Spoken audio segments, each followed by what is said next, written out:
大家晚上好，我的名字是陈轩妮。那我今年18岁，今天会来跟大家分享为什么我这么年轻就来参加长春学。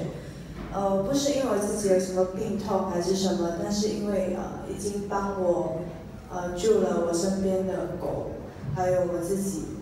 所以在从小我的肺部就不好，每次咳嗽的时候都会需要很久才能医好。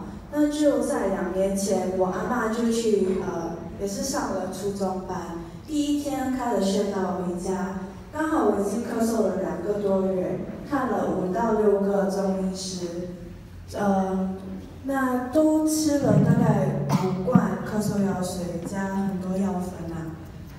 那阿嬷第一天开完宣导后，我就回家医我，医了15分钟，我睡着了。隔天起来，我吐了2次，又泻了肚子。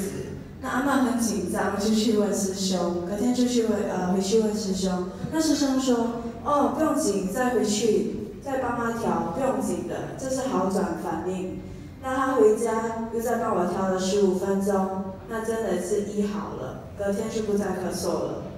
那1年多都没有咳嗽了。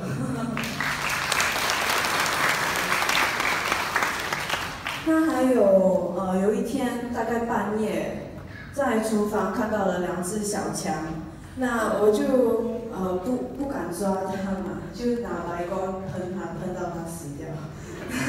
那哪里知道我很贪吃的狗今年13岁了，它把那只小强吃掉，那剩下翅膀跟脚，它吃完过后就中毒。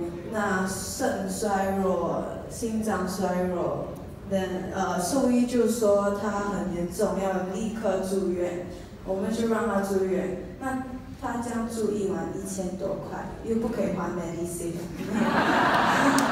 很贵。那就给他住1晚过后，就带他回家，就阿嬷就帮他调到一半，他本来是一直吐，又发烧，又不要吃东西，又不要喝水。调到一半自己站起来去吃东西。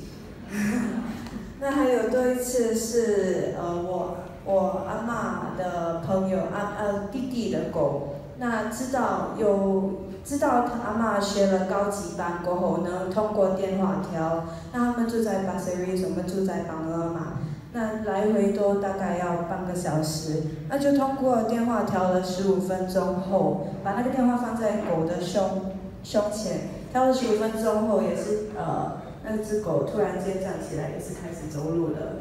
所以真的会鼓励大家继续努力去高级班，学会用电话治疗来调整。谢谢。